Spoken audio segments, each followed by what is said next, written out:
Academica Media.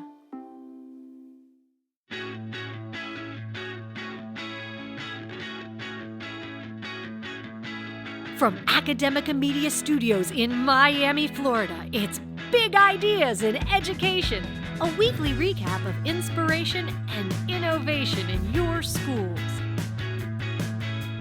Hello, everyone, and welcome back to Big Ideas in Education. I'm Dr. Sarah Boulos, 5 Somerset Academy Schools, joined as always by my co-host, Ryan Kairalla of Doral College. Hi, Ryan. Hi, Sarah. So good to see you. We took a week off because we did the education technology series, and it's just nice to get back into the swing of things. I have this marked off in my calendar every week, and when we skip the Big Ideas in Education, it throws me off because I got news stories that I want to share, and I know you got stories to share, but long story short, it's good to be back. It is. And all right, I'm not going to hold you back anymore. What would you like to share? Oh, goodness. Okay. So, Sarah, you know we've spoken a lot on this show in the past about the importance of effective communication between all the different stakeholders of a child's education process. We love talking about communication around here. Teachers, parents, students, they need to be able to share ideas and concerns effectively. And email has increasingly become a popular method of communications because teachers are busy and parents are busy and email is efficient. But does email come at a cost? In a recent editorial in the We Are Teachers blog, educator Dana Ainsworth speaks out about how email can create a sacrifice between teachers and parents, a sacrifice of humanity in the name of efficiency. Quote from the article, "One of the most dreadful aspects of teaching is the daily burden of parental email exchanges. Parents are worried, frustrated, and sometimes downright angry. Email provides far too easy of an outlet for making teachers the recipient of those emotions. Miss Ainsworth advocates for removing email as a teacher-parent communication method entirely, noting that phone calls, while more time-consuming, foster compassion and empathy between teacher and parent because you actually are hearing each other's voices." And while I can't imagine, Sarah, living my own life without email because it's just so darn prevalent and ubiquitous, I do see the merit in the idea of there are so many moments where, I get an email that makes me a little hot-blooded, and my first impulse is to want to respond right away, and I always have to take a breath and wait and make sure I'm calm before responding. And so I think there's a potential for that to happen when teacher-parent interactions are done by email, whereas if you're communicating by phone, you might be less inclined, although not completely zero probability, but slightly less inclined to yell at the other person if you're actually talking to them live. What do you think about this? Well, I think I may be hesitant to say, all right, no email, we're done. I think that's a bit extreme. I kind of understand the merits of what she's talking about. I also think maybe it's a little short-sighted in making the assumption that there's no benefit to email, right? You got to consider being able to send a mass email to parents so that you can reach a large audience at once. I don't know if she addresses that versus making, if you're a high school teacher, you might be making hundreds of phone calls, which is not realistic or possible for most of us. Yeah. So I think to say that we're just going to say no emails is maybe a little short-sighted, but definitely there's something to be said about tempering our reaction. So I think we've all been in a situation where we've gotten an email that is a bit heated, to put it nicely. And we always recommend, and I always recommend to teachers, especially new teachers, don't respond to that email right away. Take a deep breath, maybe pick up the phone. I do say when I get one of those emails, I say, can you send me your phone number and let's talk it out. But I also like to follow up a phone call with an email.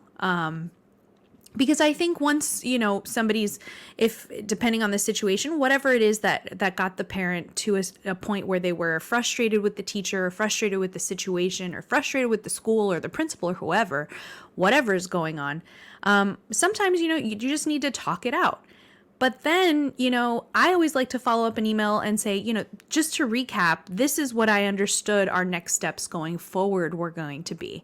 And I think that kind of an email is really important, because when we're having an emotional exchange, especially over the phone, if somebody has said something that's a bit heated, I think it's important to get back to the facts, right? So what was the actual issue that we wanted to address? What did we agree was our solution? And what are the next steps for me? What are the next steps for you? How are we going to move forward? I think that's a good way to go about it. So I don't know if I really agree with this blog post. I can speak to my perspective, not just as an educator, but as a member of the legal profession, because I think the principles are similar in terms of the effect that this particular method of communication has on the professionals in this discipline, which is one of the drags that I don't like about email communication, is that it fosters an expectation of 24/7 availability on the part of whether it's the teacher or the lawyer.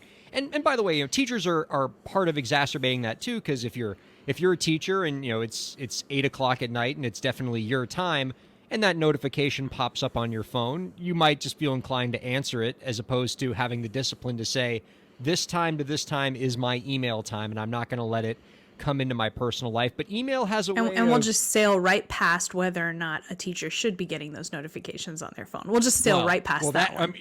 Absolutely. I encourage some amount of distance and healthy boundaries for teachers, but how many teachers do you know that follow that and have that level of discipline? It's hard, and because in most of us, in all of our professions, email has created this expectation of 24/7 availability and 24/7 communication, whereas if you have a phone policy, if you tell your parents, I'm going to have office hours, here's a platform where you can sign up for, use something like Calendly, and you can book a time to talk with me about the student, and this is the time I'm going to make myself available. It helps create sort of those healthy professional boundaries for communication. So that's something I like about it.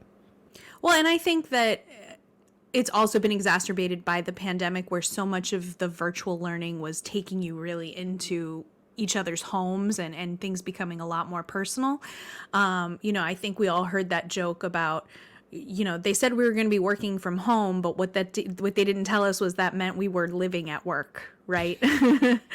So I think setting up those boundaries are absolutely beneficial for mental health for everyone, right? Because it's not healthy for us to just be on either end, parents, teachers, students, administrators. It's not healthy for any of us to be solely consumed with one piece of our lives at all times, 24/7. So I can get behind that for sure. Well, that being said, Sarah, I did sort of appreciate your perspective on, not being in the email camp and not solely being in the phone camp, but understanding that using them both together in the right way can be a really effective communication tool, where phone is great for, one-on-one conversations where you can hear each other's voices, where you can talk in real time, where you lose that sort of distance that, things don't come across very well sometimes over email. But also understanding that email is a great tool for reaching out to a bunch of people at once. And it's a great tool for recapping what was discussed on the phone. And it's a great tool for just, getting things out quickly and dispensing that information quickly. So when you use the two things together in the right way, you can be a very effective communicator as a teacher, is sort of what I gathered from you. Yeah, I think I had a mentor, I forget now who told me this, so I feel badly for not remembering the source. But I remember somebody saying, if it's going to be longer than a paragraph or 2 paragraphs, if your answer to an email is going to be longer than a paragraph, it needs to be a phone call, right? And that I think is an interesting way of putting it, because once we get into a situation where, somebody's, not to offend the lawyer in you, Ryan, but when somebody's bringing out the receipts of like, and then another thing, and another thing, and I don't know how beneficial that communication is, when really we should just, maybe this needs to be a conference, maybe this needs to be a phone call. So yeah, I think recognizing the strengths and weakness of each mode of communication, that would be my vote. Whereas like the prominent meme nowadays is, this meeting could have been an email. You're on the other side of it, which is, this email could have been a meeting. Well, no, I kind of agree with the meeting could have been an email. I mean, I'm a fan of the bullet point. I'll be honest. Yeah, that's fair. If it's something strategic or scheduling it's better to have that in writing, right? So that I can say, wait, what time did we say we were going to do that? What day was the purple shirt day? Purple shirt day was when? Let me go back to the email. It's all there in writing. I mean, that's a great way of doing it. Right I on. really don't want to have a meeting to know when Purple Shirt Day is. We're gonna post this article, listeners, in the show notes, and we'd love to hear your perspective on it. Sarah, what story do you have for us this week?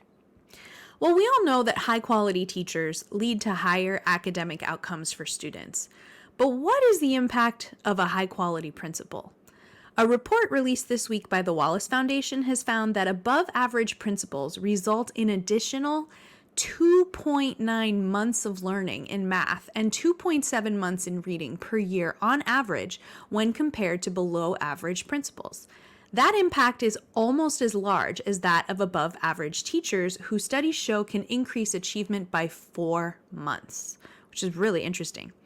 In addition to other insights provided by this report, elements that contribute to a high quality principal can be narrowed down to 3 leadership skills and 4 behaviors, which are focusing on human development and relationships, supporting teachers in the classroom, data usage and strategic allocation of time and resources, engaging in instructionally focused interactions with teachers, building a productive climate, facilitating collaboration and professional learning, and managing personnel and resources strategically. Although these are clearly not the only markers of equality principles, I thought this would be a great starting point and good indicators of what would move the needles for students. If you're a school leader or a prospective school leader who may be listening, like I said, I think this would be a great starting point to kind of self-reflect and see where would I rank on all of these. What do you think, Ryan? I think it's really interesting, and as you know, both you and I, Sarah, we are in the business of school turnarounds. With the schools that we work with and the education organizations we work with, we're often involved, at least indirectly, on turnaround projects. And I think you and I, from our experience, probably can note, at least anecdotally, that a great principal can make such a big difference. And you know, when you think about like the most bang for your buck in terms of a school turnaround project, what's the one change that a school can make that can, you know, in one change make a big difference? And a principal is a great example of that. What this study would indicate is if you make that change at the top, you know, one change in one personnel member can have a difference that's, from what you noted in that article, comparable to, you know, a significant improvement in the entire faculty of a school.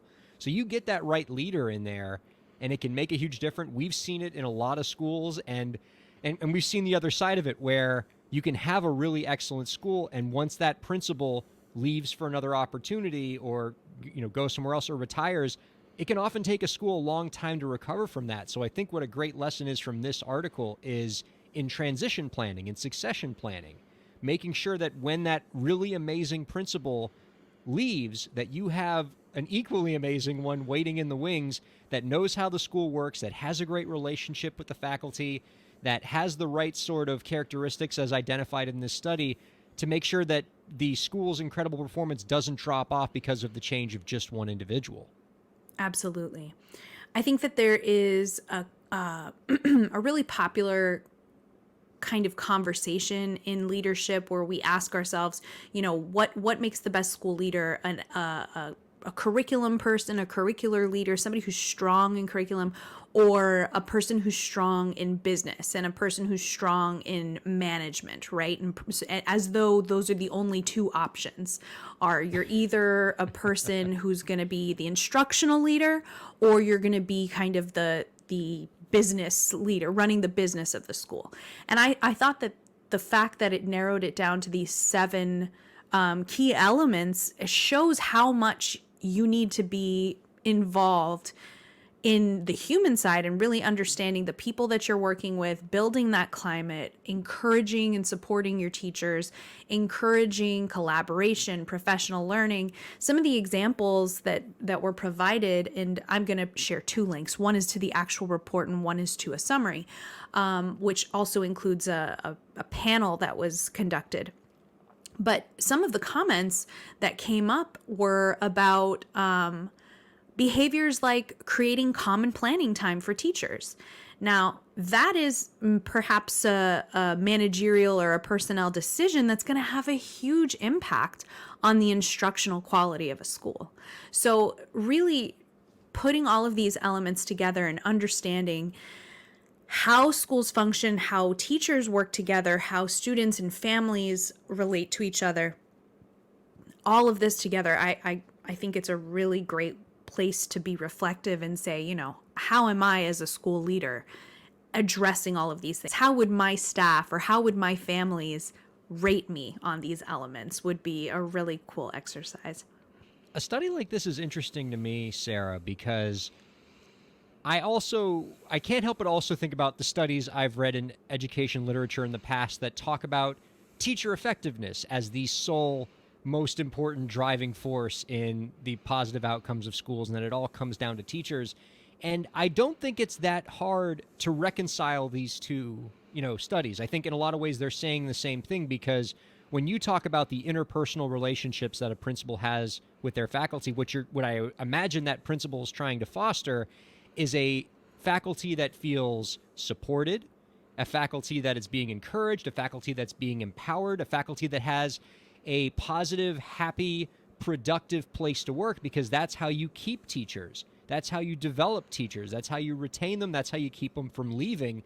And having obviously a stable, well-supported, productive, dynamic faculty is always going to make a school better. And I would imagine that what this study could perhaps indicate is that that starts at the top. If you want that powerful, effective, dynamic, supported faculty, you need a principal that's going to affect those values on the campus. Absolutely. I mean, I think I personally would have to read a bit deeper into both of these studies, which is talking about the 4 months versus the 2.9, 2.7 months of academic growth for students, to really see, well, what outside factors were there. But I could only imagine that having a principal at the helm of a school who is self-aware and is really reflective and working on these elements actively would encourage those teachers. I mean, I could only see that the academic outcomes for the students would be compounded, right? That would be my assumption. This is not based on specific research, but, there are a lot of things that principals and school leaders can do that would inhibit even a great teacher from being able to do their best work. And we have to think about that as leaders and as administrators. Sometimes I need to get out of the way. Sometimes I need to reevaluate the policies that are in this school, whether I created them or did not. What is happening here, and talking to my staff and talking to my families and talking to my students about what's working and what's not working. And that's, I think, all part of building a productive climate and collecting data and strategic allocation of time and resources, which are mentioned here. You really have to think about what is it that we're going to do. And I think a lot of leaders had a really tough look in the mirror when it was March of 2020 and were asked to immediately take their schools online or to completely, close their buildings physically and create all sorts of things. There was a lot of quick decision making, and I'm sure if a lot of principals had their druthers right now, they'd say, you know what, maybe I would have done this differently, maybe I would have done that differently. Something that's not really mentioned here, but I know we always encourage for teachers, that doesn't always get to happen, is that reflective piece, because we always feel like we don't have time, right, to be reflective. So taking an opportunity to just kind of do a little bit of, how is this happening in my school and how am I doing on some of these elements, I think would be really interesting. Well, without a doubt. It sounds like might be a paper in it for you, Sarah, if you can find some time between the 10,000 things they make you do every day. Well, there's that time again, Well, but before we close, Sarah, I think we'd be remiss in not mentioning that our hearts very much go out to the schools in Texas who, many of the school districts over there, because of the power outages and the blizzards, have reported having to cancel schools for both virtual and on-campus brick and mortar for the foreseeable future. And we obviously hope that area recovers and gets back to full strength again very soon. The stories coming out of there are tragic, and we're hoping for the best. As we're recording, there are storms all over the country. Ryan and I are pretty privileged that we are not in one of those places. Here in South Florida, we do not know anything about these snowstorms and all these crazy things that are going on, but we definitely empathize and sympathize, and so hope everybody's staying safe as much as possible and warm, sending you a little bit of sunshine, hopefully, from down here. Well, thank you, everyone. If you'd like to join the conversation, of course, you can see links to the articles that Ryan and I mentioned today in the description box, but you can also reach out to us on social media using the hashtag #BigIdeasInEducation. You can always reach us on Twitter. Ryan is at RyanKair. I am at ReadWithFYE, Read with Phi, and we'd love to hear from you. Thank you so much, and have a wonderful week.